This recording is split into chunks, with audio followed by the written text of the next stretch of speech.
있습니다. 오늘 함께 여러분들하고 나눌 말씀은요, 우리 마가복음 3장에 있는 말씀인데요. 저희들은 계속해서 제자도 시리즈, 제자도에 관한 디사이플십 시리즈 설교를 프레이즈 나잇에 계속해서 나누고 있습니다. 오늘 나누려고 하는 말씀의 제목은요, 제자를 부르신 목적이라는 제목인데요, Being with Jesus, 예수님과 함께 하는 삶. 이런 제목인데요. 우리 마가복음 3장 15절, 13절부터 15절까지 말씀입니다. 우리는 계속해서 예수님의 제자가 되는 일이 얼마나 중요한지에 대해서 계속 나누고 있습니다. 여러분, 주님께서는 우리에게 저와 여러분을 계속해서 초청하고 계십니다. 나를 따르라고 말씀하십니다. 여러분, 예수님의 제자가 되어야 합니다. 아멘. 아멘. 예수님의 제자가 되어야 합니다. 아멘. 네, 여러분, 제자란 무엇입니까? 제자는 누구입니까? 제자는 믿는 사람들 가운데 아주 소수의 특별한 사람들만을 의미하지 않는다고 저는 말씀을 나누었습니다. 여러분, 제자는 예수님을 믿고 뿐만 아니라 주님을 따르는 여러분 그런 사람들을 우리는 예수님의 제자라고 얘기합니다. 그렇기 때문에 여러분, 우리 모두는 예수님의 제자로 부르심을 받았습니다. 여러분은 예수님의 제자라는 사실을 깨달으셔야 합니다. 예수님의 제자로 여러분 부름 받으신 삶을 부름 받았다는 사실을 우리가 믿어야 되고, 여러분 이 부르심을 가졌다는 것에 대해 확신을 가져야 합니다. 그렇다면 우리가 어떻게 그 그리스도의 부르심에, 제자로서의 부르심에 합당한 삶을 살 수 있을 것인가? 그것이 바로 이 제자도라는 시리즈를 통해서 여러분들과 같이 말씀을 나누려는 것입니다. 많은 그리스도인들 가운데는 여러분 예수님을 믿으면서도 여러분 자신이 예수님 제자인 줄을 모르고 살아가는 사람들이 너무 많습니다. 너무 많습니다. 예수님이 제자가 된다는 것은 나하고는 아무런 상관이 없는 것처럼 생각하는 사람이 너무 많습니다. 그래서 예수님을 믿지만 그냥 예수님의 팬처럼 살아가는 사람들이 있다고 했죠. 여러분, 팬은 무엇입니까? 팬은 내게 유익이 되지 않으면 언제나 등을 돌리는 사람들이죠. 내게 유익이 되지 않는다고 생각하면, 내가 원하는 즐거움과 유익을 느끼지 못할 때 언제나 뒤를 돌아서 떠날 수 있는 사람이 바로 팬입니다. 그러나 제자는 끝까지 그 자리를 지키는 사람입니다. 제자는 어떤 상황이 있어도, 어떤 어려움이 있어도, 어떤 고난의 자리까지도 바로 우리의 주인 되신 예수님과 함께 있고 그 자리에 함께 따라가는 사람들, 그럼 그 사람들이 바로 예수님의 제자입니다. 예수님은 우리가 팬이 되기를 원치 않습니다. 예수님 당시에도 얼마나 많은 군중들이 있었습니까? 우리 무리 가운데 스스로 착각하면서 사는 그런 무리 군중으로 머물러 있기를 주님은 원치 않으십니다. 주님은 제자가 되라고 말씀하시고 나를 따라야 한다고 말씀하십니다.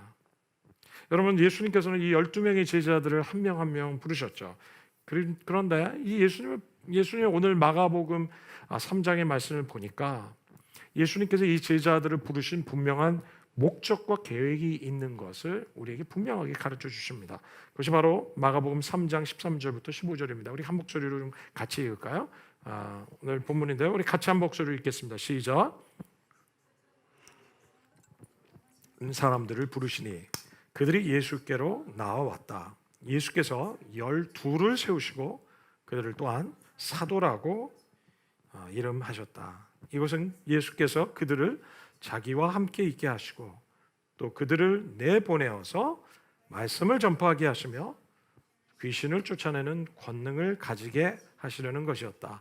예수님께서 산에 오르셔서 당신이 원하는 사람들을 예수님의 제자로 부르셨다고 얘기합니다. 그때 12를 세우셨는데 그 12를 세우신 목적이 오늘 말씀에 기록되어 있죠. 예수님께서 그들을 세 가지 목적이 있어요. 예수님의 제자들을 향한 세 가지 목적은, 부르신 이유는 첫 번째 무엇입니까? 자기와 함께 있게 하시기 위해서. 두 번째 목적은 무엇입니까?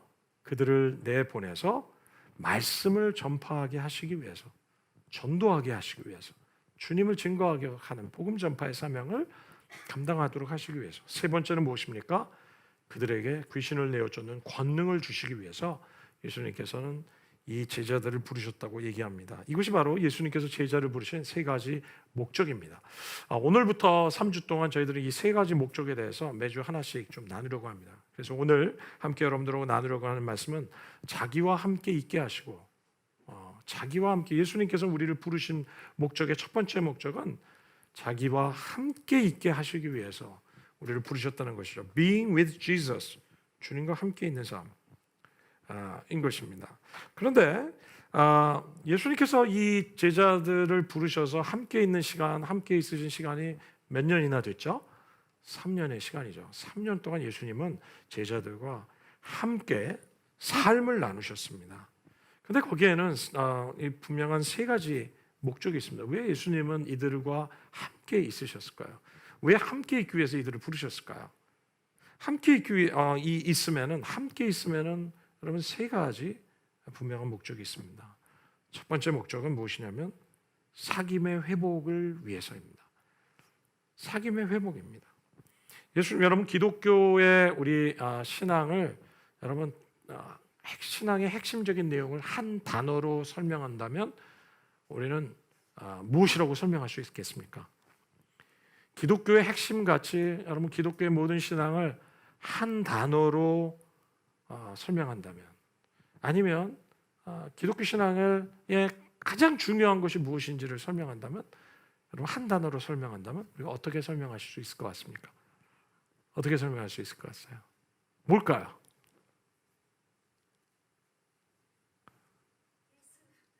뭐요? 예수? 네, 그렇죠. 예수. 네, 네.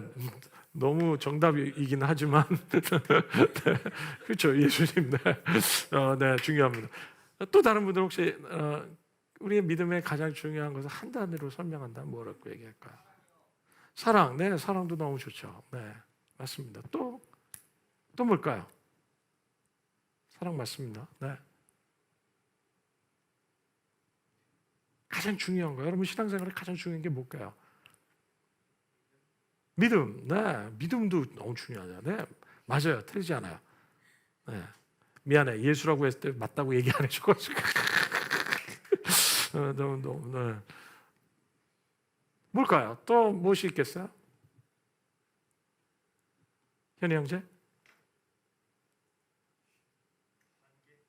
관계. 네, 맞아요. 관계. 이게 바로 사실 정답입니다.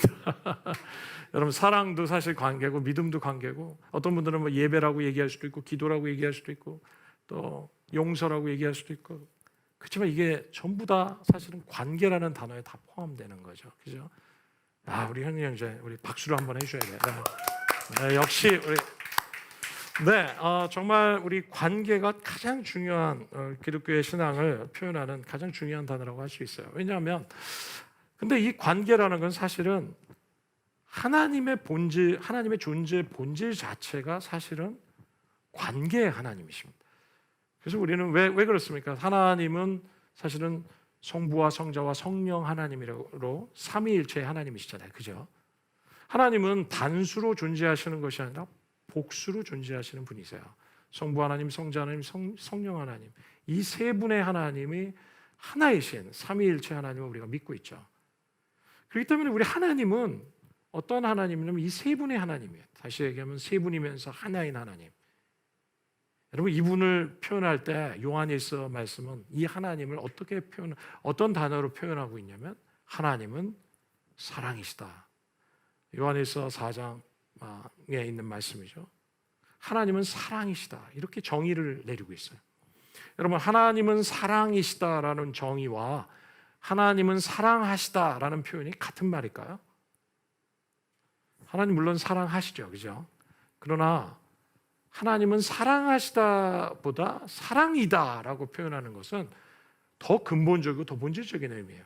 하나님의 존재 방식 자체가, 하나님의 본질 자체가 사랑이라는 거예요. 그것은 무엇이냐면 결국 사랑이라는 것은, 여러분 사랑을 하려면 여러분 혼자 있으면 사랑이 될까요? 안 되죠. 그죠? 그래서 우리 가운데 어떤 사람은 나는 사랑이 그리운 분들이 계시죠. 왜냐하면 혼자이기 때문에. 혼자서는 우리는 사랑할 수 없어요. 그러니까 사랑이라는 말에는 거기에는 뭐냐면 복수를 의미하고 있다는 거예요. 근데 하나님의 존재 방식이, 한 존재가 하나님에 대해서 정의가, 하나님은 뭐라고 정의하고 있어요? 사랑이다. 다시 얘기하면 하나님은 복수시다. 하나님은 공동체시라는 거예요. 성부와 성자와 성령 하나님이 공동체시고 서로 사랑하며 존재하시는, 서로 함께 존재하시는, 함께 있는 존재가 바로 하나님이라고. 다시 얘기하면 하나님의 본질 자체가 여러분 함께 계시는 분, 그런 공동체, 관계의 하나님이라는 거예요. 그래서 우리는 하나님을 표현할 때 하나님은 관계의 하나님이라고 얘기하죠. 여러분, 예수님께서 이렇게 함께 있으시기 원하셨던 것은 무엇이냐면 바로 이 제자들과 함께 사귐을 갖기를 원하셨다는 거예요. 제자들과 교제하기를 원하셨고 그들과 사귐을 갖고 하나가 되기를 주님께서는 정말 원하셨기 때문에 그들을 함께 있도록 하시기 위해서 불러주셨다는 겁니다. 여러분, 고린도전서 1장 9절의 말씀은 여러분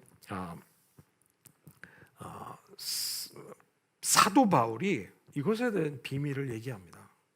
뭐라고 얘기합니까? 하나님은 신실하신 분이십니다. 여러분, 하나님께서는 여러분을 부르셔서 그 아들 우리 주 예수 그리스도와 친교를 가지게 해 주셨습니다. 여러분, 하나님은 신실하신 분이다 하면서 뭐라고 얘기했습니까? 하나님께서 여러분을 부르셨는데 왜 부르셨느냐? 그 아들 우리 주 예수 그리스도와 친교를 가지게 하시기 위해서, 다시 말하면 사귐을 갖도록 하시기 위해서 주님께서 우리를 불러주셨다고 말씀하십니다. 다시 얘기하면 이 사귐은 교제, 친교라고 표현을 할 수가 있죠. 우리를 불러주신 목적이 바로 사귐이라는 거예요. 교제라는 겁니다. 여러분, 저 모니터를 조금 크게 해주시든지 메인 볼륨을 조금 크게 해주시겠습니까? 그래서 여러분, 우리와 하나님은 사귐을 가지기를 정말 원하십니다. 왜 그렇습니까? 여러분, 인간은 죄로 말미암아 하나님과 단절이 이루어졌잖아요. 그죠? 죄로 말미암아 인간은 하나님과 단절이 이루어졌어요. 그리고 예수님께서 오신 목적은 무엇입니까? 이 단절된, 하나님과 관계가 단절된 우리를 회복시키시기 위해서, 다시 연결시켜 주시기 위해서, 다시 사귐을 갖도록 하시기 위해서 예수님께서는 십자가에서 죽으시고 부활하신 것이죠. 다시 말하면 예수님의 목적은 바로 우리를 하나님께로 연결시켜 주시기 위해서 오셨다는 것입니다. 이것이 바로 사귐의 목적이라는 거예요. 이것이 바로 사귐이라는 겁니다. 그래서 이 하나님은 신실하십니다. 그것은 무엇입니까? 인간이 정말 하나님을 떠나고 죄로 말미암아 배신하고 떠났을지라도 하나님의 사랑은 여전히 변함없이, 흔들림 없이 신실함으로 페이스풀하게 우리를 향한 사랑을 변하지 않고 지키셨다는 것이죠. 그 하나님의 신실하신 사랑으로 말미암아 우리를 다시 하나님과 단절된 우리를 사귐을 갖도록 연결시켜 주시기 위해서 십자가에서 죽으신 것, 이것이 바로 하나님의 은혜요, 하나님의 신실하심이라는 것이죠. 왜 하나님께서는 이렇게 우리와 사귐을 갖기를 원하십니까? 왜 우리를 이런 하나님과의 사귐으로 인도해 주시기 원하십니까? 왜 예수 그리스도와의 사귐으로 우리를 다시 한번 연결시켜 주시기 원하십니까? 하나님은, 예수님은 사귐을 통해서 우리에게 생명을 주시기 원하시기 때문에 그렇습니다. 하나님은 생명의 하나님이시잖아요. 그 생명의 하나님과 우리가 연결되어 있을 때, 사귐을 갖게 될 때, 온전한 하나됨이 있을 때 비로소 인간은 그 안에서 생명을 얻고 생명의 호흡을 받고 우리는 살아있는 존재로 살아갈 수가 있게 된다는 것이죠. 이것이 바로 하나님이 창조하셨을 때부터 가지고 계셨던 계획이죠. 마치 여러분, 화분에 꽃이 꼽혀 있을 때 비로소 생명을 얻듯이, 여러분, 하나님은, 예수님은 인간이 어떻게 살아야 하는지를 너무 잘 알고 계시고, 인간이 진정한 삶을, 진정한 인간으로서의 삶을 살기 위해서는 반드시 하나님과, 생명이신 하나님과 연결되어 있어야 한다는 것을 예수님께서 아셨기 때문에 제자들을 부르신 겁니다. 여러분, 그래서 이 사귐은 원래부터 창조의 목적이었습니다. 하나님은 우리와 사귀시기 위해서, 하나 되시기 위해서, 사랑하시기 위해서 인간을 창조하신 거죠. 저와 여러분을 하나님께서 그렇게 창조해 주신 것입니다. 여러분, 오늘 예수님께서 이 제자들을 하나하나 부르십니다. 그리고 무엇보다 나와 함께 있기를 원하신다고 얘기하십니다. 그 목적으로 이 제자들을 한 사람 한 사람 부르셨습니다. 여러분, 이것은 무엇입니까? 이것은 12 제자를 지금 부르시는 장면, 그리고 하나 함께 있으시는 이 말씀은 여러분, 이것은 그냥 단순히 12제자와의 사귐의 회복만을 의미하는 것이 아니에요. 그것을 넘어서서 바로 이때부터 시작해서 하나님은 관계가 단절된 인간과의 사귐의 회복이 시작됐다고 봐야 되는 것이죠. 그래서 이때부터 이 예수님이 12명의 제자를 한 명 한 명 택하셔서 함께 있게 하시 그런 목적으로 부르신 것은 바로 저와 여러분을 향한, 모든 인류를 향한, 우리를 부르셔서 함께 사귐을 갖는 그 놀라운 사역이 바로 예수님의 이 12제자를 부르시는 사역부터 시작이 됐다고 우리는 봐야 될 것입니다. 왜냐하면 이 참된 사귐을 통해서, 이 사귐을 통해서만 우리는 참된 사귐을 살아갈 수 있기 때문에 그렇습니다. 그렇기 때문에 여러분, 우리는 이렇게 할 수 있어요. 인간의 참된 인생은 하나님과의 사귐의 회복으로부터 시작된다라는 거죠. 여러분, 인간의 정말 진정한 삶은 하나님과의 사귐의 회복으로부터 시작된다는 거예요. 거기서부터 우리는 참된 인생의 시작을 할 수 있을 만큼 이 사귐의 회복은 너무나 중요하다는 것입니다. 여러분, 하나님께서 저와 여러분을 부르신 이유가 바로 그것입니다. 주님과 우리가 함께 있고 다시 하나가 되고 다시 생명의 하나님과 연결되게 하시기 위해서 함께 있게 하시고 함께 교제하게 하시고 그것을 통해서 우리를 치유하시고 회복시켜 주시기 위한 하나님의 계획이라는 거죠. 여러분, 그래서 이 요한 사도는 요한복음에 보면 요한복음 15장에 이 사귐이 얼마나 중요한지를 계속해서 강조하고 있지 않습니까? 요한복음 15장에 이렇게 얘기하시죠. 나는 포도나무여 너희는 가지니 사람이 내 안에 머물러 있고 내가 너희 안에 머물러 있으면 그는 많은 열매를 맺을 것이다 라고 예수님 말씀하십니다. 너희는 나를 떠나서는 아무것도 할 수 없다. 인간이 주님 안에 머물러 있을 때, 주님과 연결되어 있을 때 우리는 많은 열매를 거둘 수 있겠다는 것이죠. 그리고 내 안에 머물러 있고 내 말이 너희 안에 머물러 있으면 너희가 무엇을 하든지 다 구하라. 그리하면 다 이루리라. 주님 말씀하셨습니다. 여러분, 이것을 너무나 사단이 잘 알고 있기 때문에 사단은 오늘날도 예수 그리스도의 보혈로 십자가의 능력으로 하나님과 사귐의 회복이 시작된 그리스도의 자녀들, 주님의 자녀들, 어린 자녀들을 향해서 끊임없이 오늘날도 방해하고 우리의 사귐이, 그리스도와의 사귐이 끊어지도록, 그리스도와의 사귐이 온전하게 이루어지지 못하도록 계속해서 방해하는 일들이 오늘날도 우리의 삶에 계속해서 일어나고 있다는 것입니다. 사단은 계속해서 하나님과의 사귐을 방해하기 위해서 여러분 모든 수단과 방법을 다 가리고 있어요. 여러분 한번 생각해 보십시오. 여러분의 삶을 한번 생각해 보십시오.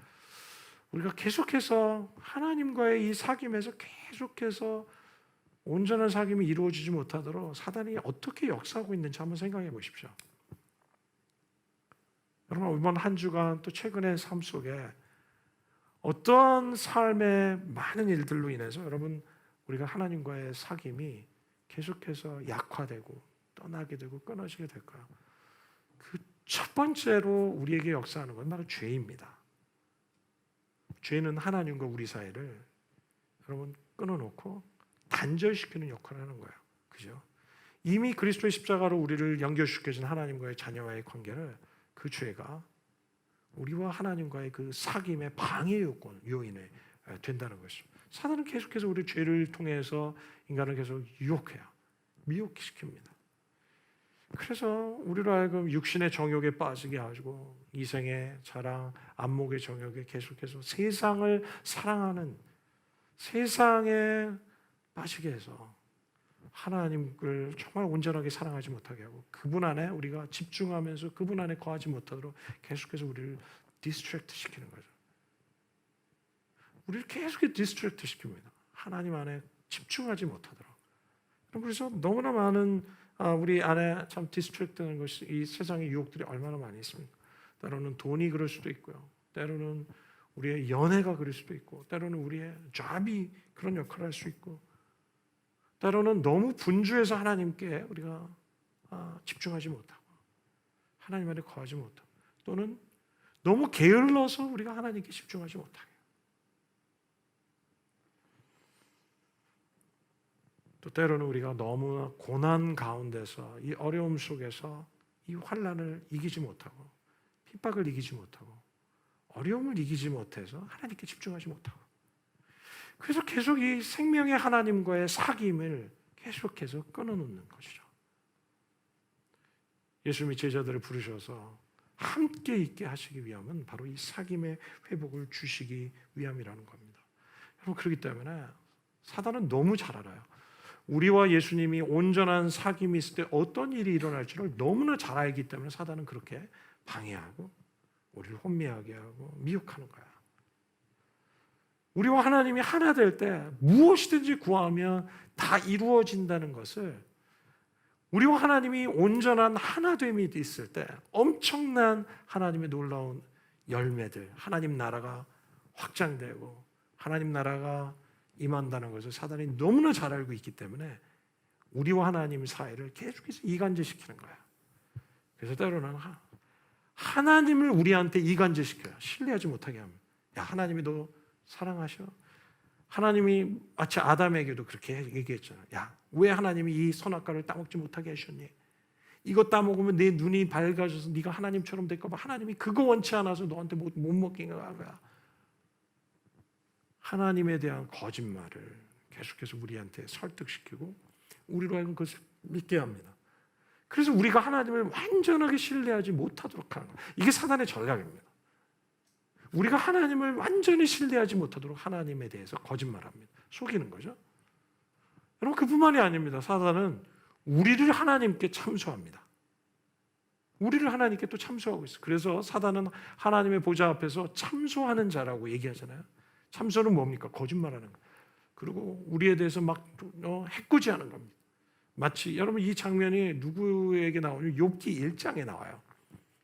욥이 하나님 앞에서 의로운 자인 것을 하나님께서 아시고 사단에게 그러시잖아요. 내가 이 욥과 같은 사람을 보았느냐, 이렇게 의로운 나의 종을 보았느냐라고 얘기했을 때 사단이 한 얘기는 뭡니까? 하나님, 욥이 하나님을 진짜 사랑해서 그런 줄 아십니까? 착각하지 마십시오. 아닙니다. 하나님이 엄청난 축복을 줬으니까, 재산의 축복, 자식의 축복, 건강의 축복, 이런 축복을 다 줬으니까 하나님이 이렇게 사랑하는 거지. 이거 없어 보십시오. 욥은 하나님을 그렇게 끝까지 사랑하지 않습니다. 하나님을 향해서 욥의 인생에 대해서 욥의 고백을 다 거짓말이라고 참소하는. 왜냐하면 이 사단은 하나님과 욥 사이에 이간질하면서 하나 되지 못하게 하는 것이죠. 여러분, 그러므로 말미암아 욥의 인생에 너무나 많은 고난이 있게 되잖아요. 욥의 인생에 일어난 모든 일은 사실은 하나님과 사단의 영적 전쟁이었어요. 욥은 마치 이 영적 전쟁터가 된 거예요. 이 전쟁의 모든 고난을 다 경험한 사람이 욥이었어요. 그렇지만 욥이 끝까지 하나님을 향해서 여러분 믿음으로 서 있었는, 원망하지 않고 끝까지 서 있으려고 하는 그 믿음의 싸움, 그것을 통해서 하나님이 정말 승리가 있지 않습니까? 여러분, 사단은 어떻게 해서든 우리와 하나님이 하나 되지 못하게 합니다. 여러분, 우리 속에 하나님에 대한 의심과 원망과 섭섭함, 여러분 이런 생각 드실 때가 있지 않습니까? 하나님 아무리 기도해도 소용없습니다. 하나님, 내 인생 보십시오. 하나님이 정말 날 사랑하시면 이런 일이 일어납니까? 하면서 우리가 너무나 많은 얘기들을 하잖아요.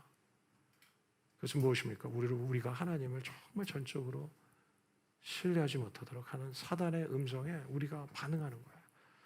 여러분, 그래서 여러분, 이것은 전쟁입니다. 하나님과 온전한 사귐이 있지 못하도록 하는 사단의 전쟁이라는 사실을 우리가 깨달아야 합니다. 두 번째, 함께 있음의 첫 번째 목적은 사귐의 회복이지만 두 번째 목적은 바로 변화입니다. 변화. 예수님께서 왜 12제자를 부르셨습니까? 함께 있어서 뭘 하시려고 합니까? 그들의 삶에 변화가 일어나기를 기대하시는 겁니다. 여러분, 사귐의 결과는 변화다라고 얘기할 수 있어요. 사귐의 결과는 변화입니다. 여러분, 우리가 예수님과 온전한 사귐이 있을 때, 그 사귐이 지속되기 시작할 때 우리 안에 영적인 변화가 오기 시작해요. 여러분, 이런 놀라운 은혜의 변화가 생깁니다.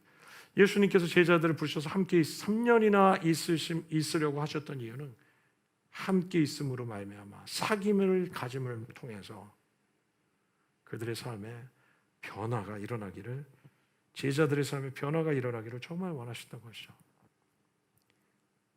예수님께서는 여러분 궁극적으로는 어떤 목적을 가지고 계셨습니까? 바로 이 제자들을 세상에 보내셔서 세상을 변화시키려고 하시는 목적을 가지고 계시잖아요.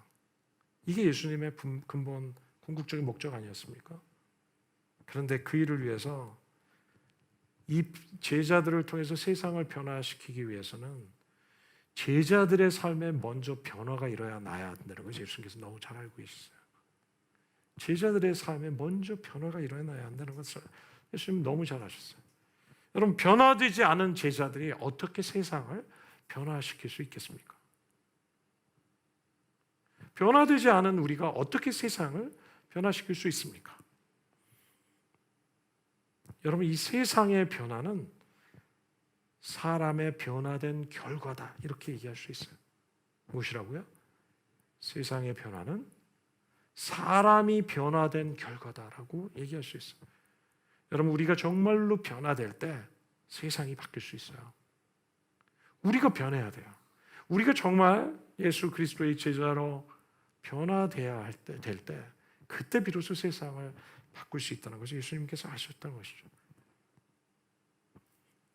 그렇기 때문에 예수님은 그들과 함께 있고 사귐을 가지신 거예요. 그 일을 통해서, 그 사귐을 통해서, 사귐의 결과로 제자들의 삶이 변하기를 원하셨기 때문에. 왜냐하면 변화의 주체는 누구라고요? 예수님이시라는 거야.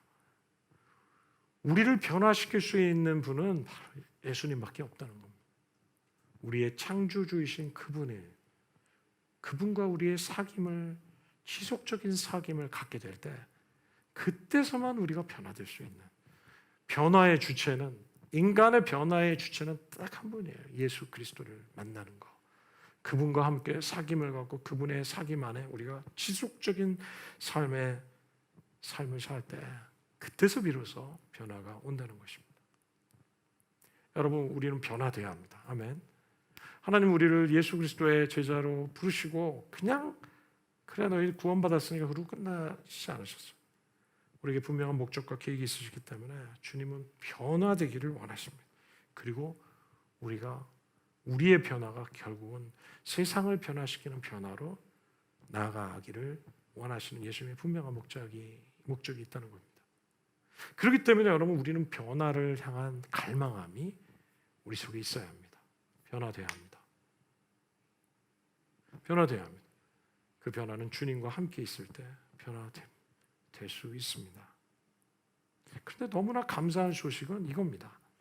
너무나 감사한 건 이겁니다. 주님은 우리가 변화되어야 주님과 사귐을 갖겠다고 얘기하지 않으셨다는 거예요.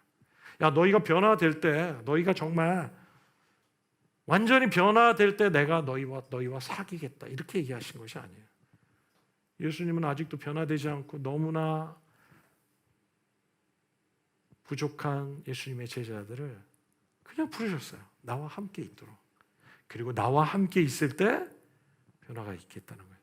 사귐이 먼저 있을 때 변화가 일어난다고 얘기하셨지, 너희가 변화될 때 내가 너를 사랑할 거야. 너가 변화돼야지 내가 너를 사랑할 거야. 그리고 너와 사귈 거야. 이렇게 얘기하신 것이 아니라, 주님은 누구든지 내게 와서 나를 따르게 될 때, 내 안에 거하게 될 때, 나와 사귐을 갖게 될 때 비로소 변화가 될 것이라고 주님 말씀하시는 거예요. 주님은 너 변화돼야 돼, 변화돼야 돼, 왜 변화되지 않냐 하면서 채찍질을 하시는 분이 아니라, 변화는 분명히 필요하지만 그 변화는 내게로 와서 나와 깊은 사귐을 가질 때만 일어날 수 있다고 주님 말씀하시는 거예요. 여러분, 그래서 여러분, 복음이 뭐냐면, 복음은 이거예요. 우리 한번 읽어볼까요? 복음은 변화가 있어야 사귐이 가능하다고 말하지 않는다. 복음은 오히려 사귐을 통해 변화가 온다고 말한다. 여러분 믿으십니까? 그럼 이게 복음이에요. 그러니까 너무너무 큰 은혜잖아요. 그죠? 이게 너무 은혜고 이게 복음이에요. 이 순서가 바뀌면 안 되는 거예요. 변화가 있어야 사귐이 가능하다고 말하지 않고 오히려 사귐을 통해 변화가 온다고 말하는 거예요. 그러므로 우리가 해야 될 일은 주님 앞에 계속 나가는 일이에요. 그리고 주님과 주님 안에 붙어 있는 삶이에요. 주님 안에 거하는 삶이고 주님께 떨어지지 않으려고 하는 삶. 여러분 이런 삶을 살 때 우리가 저절로 변화가 일어나고 저절로 성장이 일어나고 저절로 우리의 삶이 변화되는 그런 놀라운 역사가 분명하게 있을 것입니다. 세 번째, 예수님께서 함께 있기 원하시는 그 세 번째 이유는 바로 훈련을 위한 것입니다. 훈련을 위해서 예수님께서는 제자들 함께 있기를 원하셨던 거예요. 3년 동안 그들을 훈련시키신 것이죠. 그들이 앞으로 감당해야 할 사명이 되기 위해서 그들을 변화시켰을 뿐만 아니라 그들을 준비시키는 일을 하셨던 것이 바로 이 3년간의 예수님은 함께 계심을 통해서 3년간의 제자 양육을 통해서 이러한 일들을 행하신 것입니다. 예수님은 이들을 향한 목적은 뭡니까? 온 세상에 복음을 전하는 자로 예수님은 생명을 구원하고 영혼을 구원하는 자로 이들을 보내기를 주님께서는 분명한 계획을 가지고 계셨습니다. 그런데 제자들의 삶을 보니까 처음에 제자들을 불렀을 때 예수님께서는 이 일을 감당할 수 있는 다 준비된 사람을 부르셨을까요? 여러분 우리 지난 시간에도 나눴지만 이들 중에 준비된 사람이 한 명도 없었잖아요. 단지 중요한 것은 이들이 주님의 나를 따르라는 말씀에 주님의 말씀에 단지 순종하면서 심플하게 주님을 따랐다는 거예요. 먼저 헌신이 있었어요. 먼저 헌신이 있었을 때 예수님은 3년간의 함께 있는 시간을 통해서 이들을 그 사명을 감당할 수 있는 사람으로 키우셨다는 거예요. 이게 바로 훈련인 거죠. 여러분 먼저 헌신입니다. 먼저 준비가 아니라 먼저 헌신이에요. 주님은 우리에게 정말 먼저 주님을 따라가고 먼저 순종하는 사람을 심플리 주님을 사랑해서 주님의 말씀에 심플리 주님 저 원하세요? 제가 주님 따르겠습니다. 나 너무 부족하고 준비가 안 됐는데요. 주님 뭐냐면 나를 따르라는 거예요. 그런데 예수님의 제자들이 자기 자신을 먼저 헌신했을 때 어떤 일이 일어나냐면 3년간 함께 있음을 통해서 그들은 이 주님의 사명을 감당할 사람들로 준비됐다는 것이죠. 여러분 그렇기 때문에 여러분 훈련은 뭐라고 얘기할 수 있냐면 훈련은 나를 향한 하나님의 계획과 현재 나 사이에 있는 갭을 줄이기 위한 하나님의 전략이다라고 말할 수 있어요. 여러분 무슨 말인지 아십니까? 여러분 그렇지 않습니까? 나를 향한 하나님의 계획이 있어. 그런데 현재 나와의 나의 여러분 갭이 있습니까? 없습니까?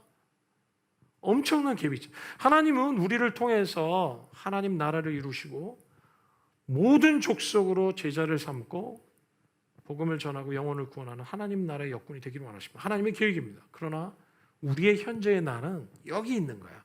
그러면 이 갭이 있잖아요. 이 갭을 줄이기 위해서 예수님께서 전략적으로 하신 것이 뭐냐면 제자 훈련이었다는 거예요. 이 갭을 줄이기 위해서 예수님은 훈련하신 거죠. 이 목적과 계획을 감당할 수 있는 주님의 종들이 되게 하시기 위해서. 이것이 바로 훈련이라는 거예요.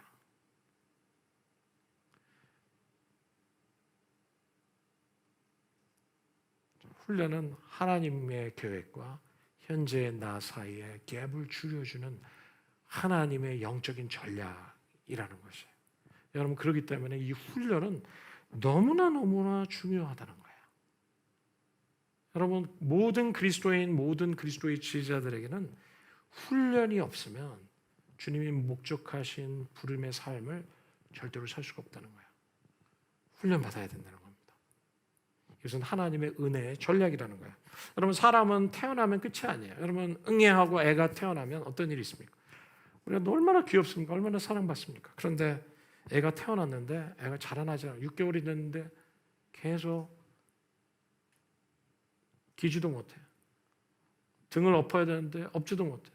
1년이 지나고 2년이 지나는데 일어나지를 못해요. 아장아장을 못 가나요. 그러면 부모의 마음이 어떻겠습니까? 그럼 고통이 있는 거죠. 애가 나온다고 전부 다 태어난다고 그게 다 끝이 아닌 거잖아요. 태어났으면 그에 맞게 성장해야 한다는 거예요. 그죠? 여러분, 우리의 영적인 원리도 마찬가지예요. 우리는 하나님의 은혜로 응애하고 영적인 새로운 생명의 탄생이 일어난 거예요. 예수님을 믿을 때 누구든지 예수 그리스도를 주님으로 영접하는 그는 영적으로 거듭나는 거죠. 다시 태어나는 거죠. New birth, 새로운 탄생, 영적 탄생이 일어나기 시작합니다. 그러나 그런 탄생이 일어나는데 우리가 자라나지 않아요. 계속 성장하지 않습니다. 여러분, 그럴 때 하나님은 그것 때문에 아파하시는 거죠. 하나님은 그냥 영적인 탄생으로 그거로 만족하려고 그런 계획으로 우리를 탄생시키신 것이 아니라는 겁니다. 우리는 영적으로 자라나서 주님의 제자가 돼서 주님이 우리를 목적하신 삶을 살도록 하시기 위한 분명한 계획이 있다는 거예요. 여러분, 믿으십니까? 아멘? 그러기 위해서는 우리가 자라나야 한다는 거예요. 그 성장을 위해서는 우리에게 필요한 것은 훈련이라는 것입니다. 훈련이 있을 때, 내 삶에 영적인 훈련을 받을 때 우리 삶에 이런 성장과 하나님이 원하시는 일들을 우리가 감당할 수 있게 된다는 것입니다. 그런데 훈련이 이렇게 중요한데 여러분, 많은 사람들 훈련하면 너무 싫어요. 그냥 이 훈련이라는 말 자체에 그냥 어감이 벌써 싫어. 그리고 벌써 훈련 받으셔야 합니다. 그러면 내가 똥개냐? 이런 말. 막 그냥 남 밑에서 컨트롤 받는 그런 억압을 생각을 하고요. 훈련하면 다들 뭐 이 정도면 됐는데 왜 나를 자꾸 부족하다고 얘기하느냐 하면서 자존심 상해하고, 내가 교육받은 게 내 지금 사회적인 지위도 그렇고 내가 지금 사회에서도 내가 인정받는 정말 유망한 사회의 리더인데 나더러 감히 훈련을 받으라니, 내가 무슨 훈련을 받을 게 있냐, 나는 사회적인 리더인데 라고 얘기하면서, 여러분, 그러면서 훈련에 대한 굉장히 거부하는 마음들이 너무 많습니다. 여러분, 이런 선입견과 편입견 때문에 여러분, 우리는 훈련에 온전히 반응하지 못하는 경우가 너무 많은 거죠. 근데 훈련은 우리에게 반드시 필요하고 하나님이 사명을 감당하기 위해서 우리에게 너무나 필요한 것이죠. 그런데 여러분, 하나님의 이 훈련이 하나님께서 어떻게 시키는지, 이 하나님의 훈련 방법을 조금 우리가 좀 살펴보면 좋을 것 같아요. 이건 5가지 방법을 하나님이 우리의 삶에 훈련의 루트로 사용하신다고 합니다. 첫 번째는 뭡니까? 첫 번째는 무엇이라고요? 네, 영성 훈련입니다. 여러분, 이 영성의 훈련은 말씀을 중심으로 이루어지는 우리의 훈련일 수 있죠. 그죠? 여러분, 우리가 말씀을 공부하고 말씀을 묵상하는 걸 통해서 우리는 하나님을 경험합니다. 그죠? 네. 그리고 그 말씀을 통해서 하나님이 누구신지를 알게 되고 우리가 믿는 믿음이 무엇인지를 우리는 분별하게 되죠. 그래서 우리가 지식적으로 또 이 말씀을 통해서 우리 하나님과의 교제가 일어나고, 또 기도가 있겠죠. 그죠? 기도의 훈련이 우리가 너무 필요하죠. 기도의 훈련을 통해서 그냥 단순한 지식이 아니라 내가 기도의 삶을 통해서 직접적인 하나님과의 사귐의 훈련이 우리 삶에 있어야 되는 거죠. 그뿐만 아니라 우리에게 예배의 훈련이 필요하죠.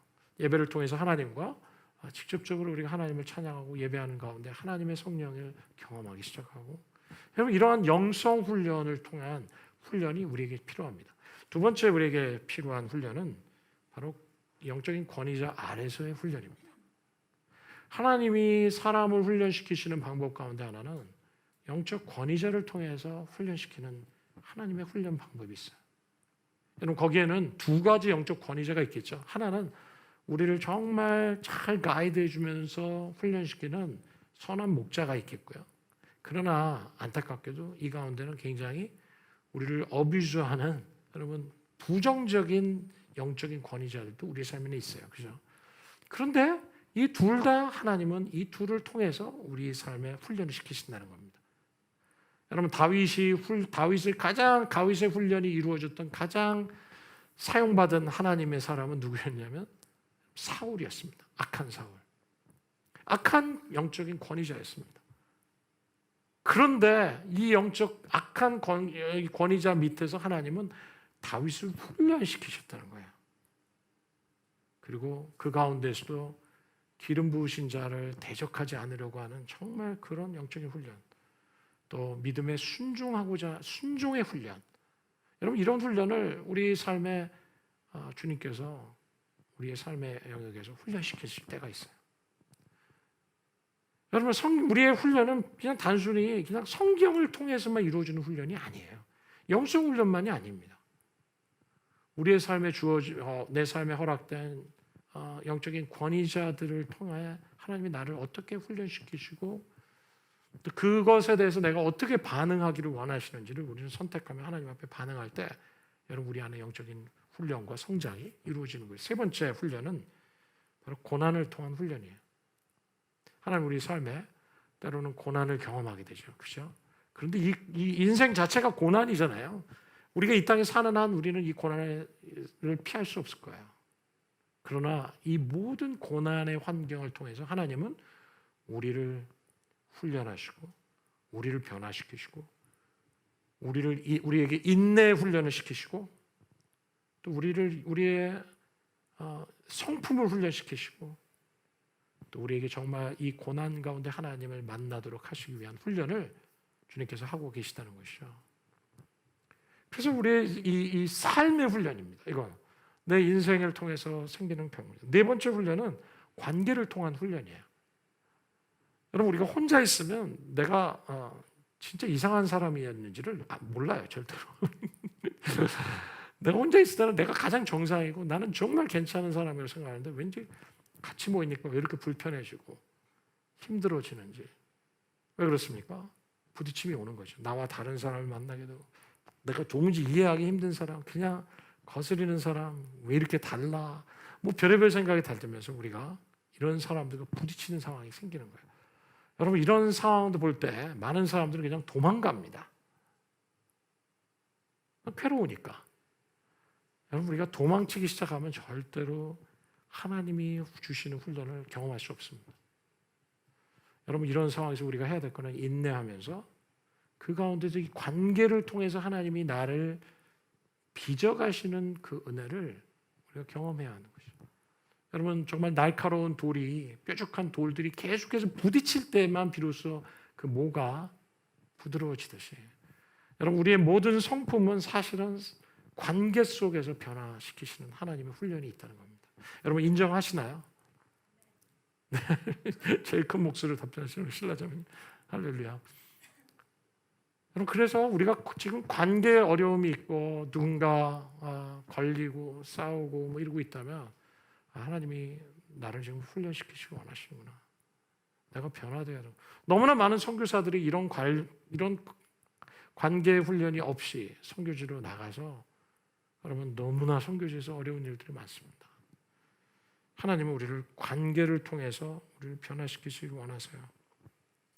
그래서 이 관계를 통한 훈련은 공동체를 통해서 하나님 훈련시키는 거죠. 그죠? 여러분이 이 하나님의 공동체 다 하나님이 불러주셨어요. 개인적으로 왔지만 이 안에서 우리 안에 공동체적인 훈련이 필요한 거예요. 여러분 이 가운데는 우리가 정말 해야 될 훈련 가운데 하나는 자기의 삶을 오픈하는 훈련이에요. 내 마음을 나누는 훈련이에요.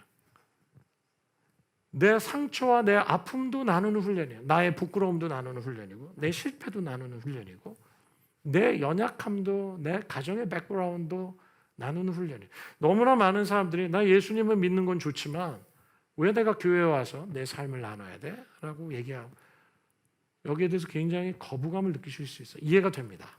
왜냐하면 우리가 그런 삶을 한 번도 경험하지 못했을 때 이럴 수 있습니다. 그러나 하나님은 공동체를 통해서 우리의 삶을 오픈하는 훈련, 내 삶을 오픈하는 예수님이 함께 제자들을 불러서 하신 게 뭡니까?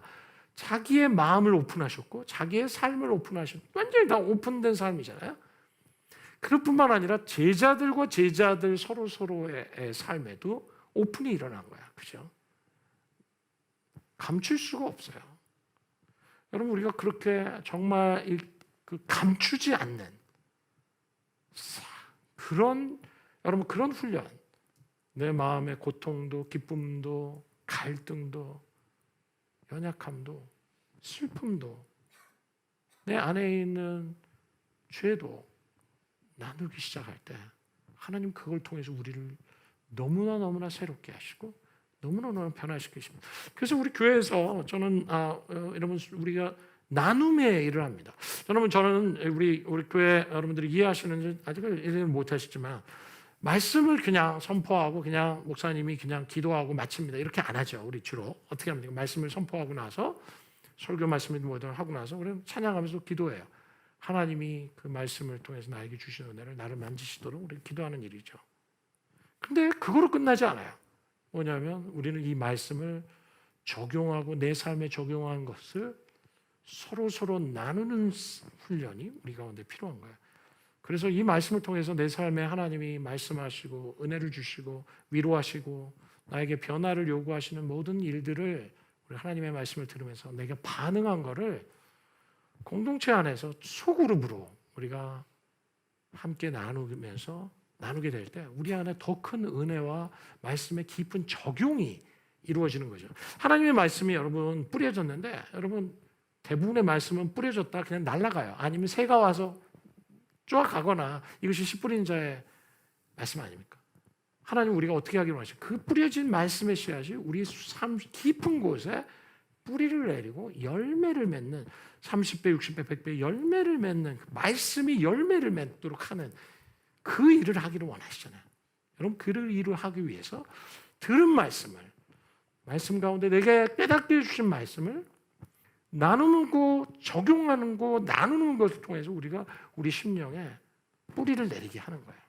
더 깊이. 그리고 다른 사람이 나누는 것을 우리가 정말 잘 들음을 통해서 우리는 그것을 또다시 나에게도 다른 사람이 나눌 때 나의 삶에도 이런 맞아 하면서 우리가 함께 또 내 삶에 함께 나누는 이런 공동체적인 나눔인 거죠. 그러나 이거로도 끝이 아니에요. 우리의 말씀의 사역은 삶의 현장에 가서 이 말씀을 실천하는 삶이에요. 가정에서 실천하고 직장에서 실천하고 캠퍼스에서 실천하고 삶의 일상의 삶의 영역에서 우리가 실천하고 행동하기 시작할 때 그때서 비로소 이 말씀의 사역이 완성한다고 저는 믿어요. 그래서 우리 워시프런트 교회의 말씀의 사역은 이 세 가지 단계를 모두 다 포함하는 단계로 우리는 말씀의 사역이 일어나기를 원하는 거예요. 여러분 그래서 우리는 이 말씀의 사역을 통해서 성령이 나에게 이 말씀을 통해서 무엇을 말씀하시는가, 내 삶에 무엇을 도전하고 계시는가 귀를 기울여야 돼요.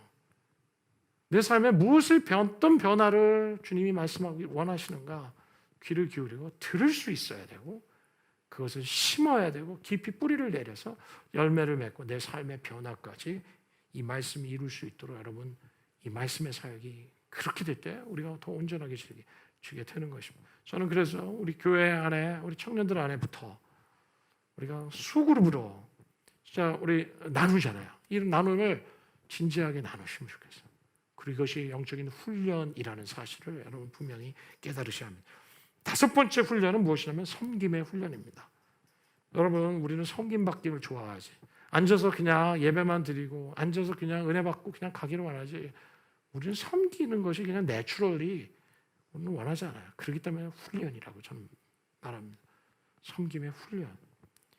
여러분 우리가 이런 훈련을 통해서 우리 정말 하나님의 은혜를 더욱더 깊이 이제 경험하게 되는 그런 놀라운 은혜가 있어야 될 것입니다. 여러분의 섬김 하나하나가 교회 안에서 정말 작은 거지만 여러분 이 섬김을 작은 일에 충성하게 될 때 하나님은 그것을 그대로 보시지 않고 더 큰 것, 더 참된 것을 우리에게 맡겨주신다고 말씀하십니다. 우리가 정말 이 섬기고 다른 사람이 하기 싫어하는 일들을 우리가 하기 시작하고 내 시간을 내고 은사를 드리고 내 재정을 들여서 정말 주님의 몸된 교회가 풍성하도록 섬기는 그런 역사들이 여러분 삶에 계속 훈련되어지기를 원합니다. 여러분 섬기는 훈련. 여러분 저는 말씀을 좀 정리하면서 청년의 때 어떤 때라고 저는 믿냐면 청년의 때는 훈련의 때라고 믿습니다. 한번 따라해 보실까요? 청년의 때는 훈련의 때입니다. 여러분 교회 생활은 교회에서 하는 게 아니에요. 무슨 말입니까 목사님? 교회 생활을 여러분 신앙생활을 교회에서 하려고 하시는 분이 계세요.